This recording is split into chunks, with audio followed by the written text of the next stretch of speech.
When we bring groups of students through the garden for a tour, one of the exercises we ask them to do is to walk through and come back to us with some questions. Inevitably, they notice, and we actually ask them to come back with 3 questions, kind of push them a little bit. Often they notice the ages or a name that's familiar. Not surprisingly, they talk about seeing the date September 11th, 2001. And while the story of 9/11 has been so public, such a public one, the loss has also been a private one. Our thanks to Blake Allison, husband of Anna, for agreeing to speak tonight as an individual survivor and on behalf of the other families of 9/11 whose loved ones are remembered in the garden.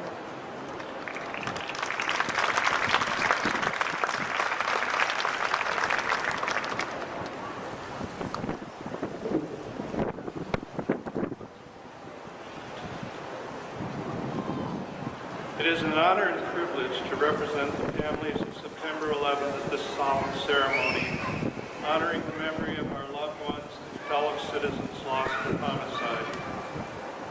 We have just passed the 10th anniversary of the September 11 attacks, and still, we as individuals and a nation continue to grapple with its impact on our lives. For those of us who lost a loved one in that horrifying catastrophe, the pain may be less searing than it was in the days and even first years after September 11. But we are no less aware of the void in our lives that was created by that day. When I awoke on the morning of September 12th after a fitful night's sleep, several thoughts raced through my mind. First, why would anyone want to murder my dear wife, Anna? Second, I wanted the perpetrators of her death brought to justice. And third, how was I going to respond to the circumstances into which I was suddenly and cruelly thrust?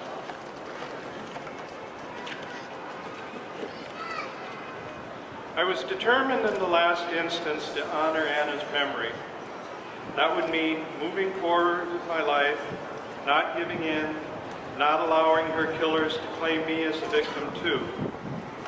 But it also meant letting the world know about Anna, her special nature, and what inspiration we might take from the life she lived. Thus, despite the pain of my intense grief in those first 2 days and weeks, I went out and told her story in newspapers, on television, and at public gatherings.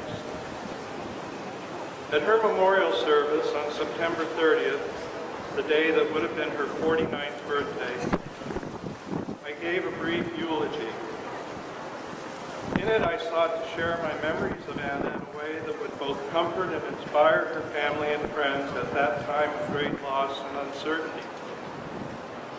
After all, the unprecedented nature of the attacks had shattered our sense of security and order.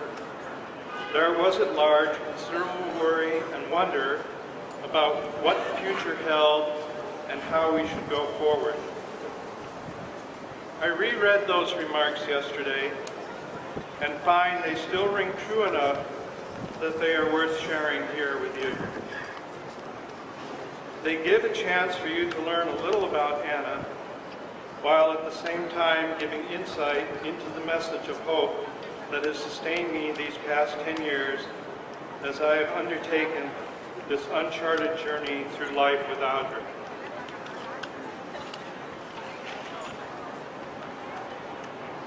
Within each of us dwells a spirit. That spirit is like the wind. Its origin is unknown to us, likewise its destination. Like the wind when it causes the grass to bend or the leaves to rustle, the spirit within us animates our flesh and our character. This spirit is uniquely expressed in all of us. The difference is apparent from our earliest days. Anyone who has raised children or seen infants together know this is true. It gives lie to the notion we are simply predestined by our genetic makeup or a result in Pavlovian fashion of our social and natural environment. It proves that the Spirit, like the wind, is God-given and filled with divine force. Certainly Anna's spirit manifested a special character.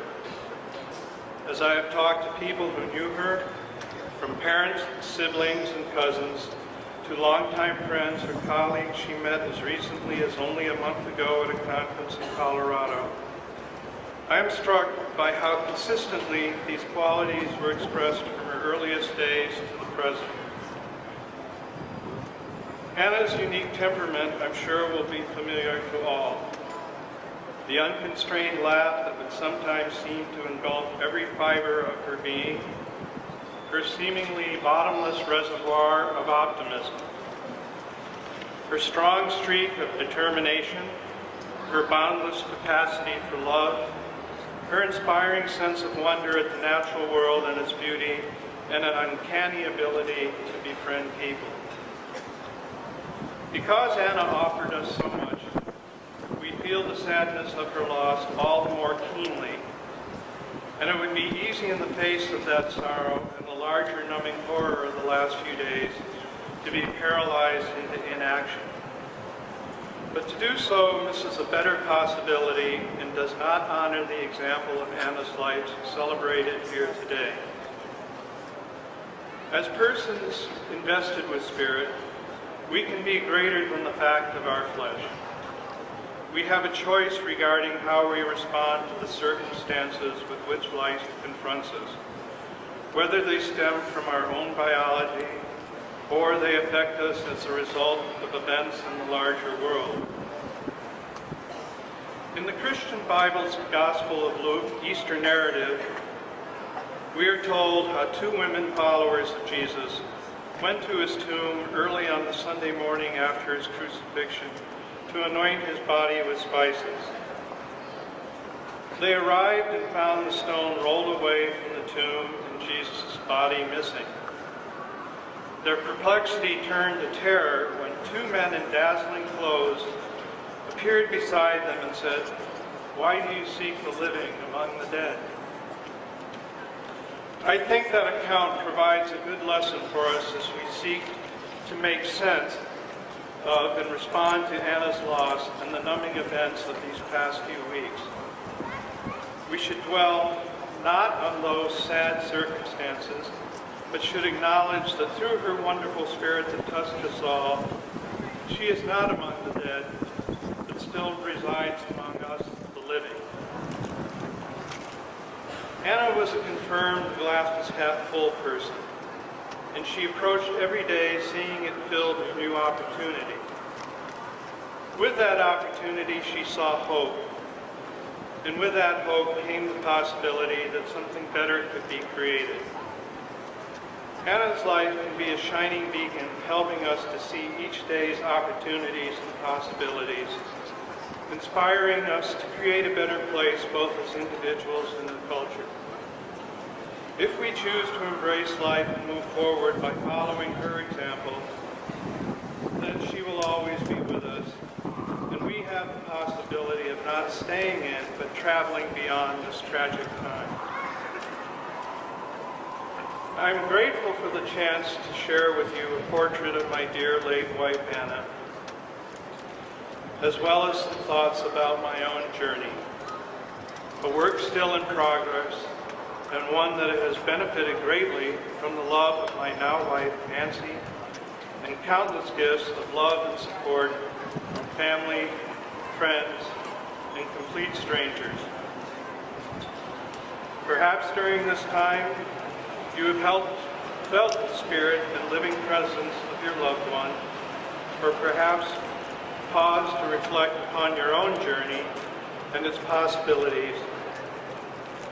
Whether or not you did, I hope you stay the course on your journey and it brings you to a better place. Thank you for the opportunity to be here with you this evening and to be a part of this time of remembrance. May each of you enjoy all the blessings life can bring.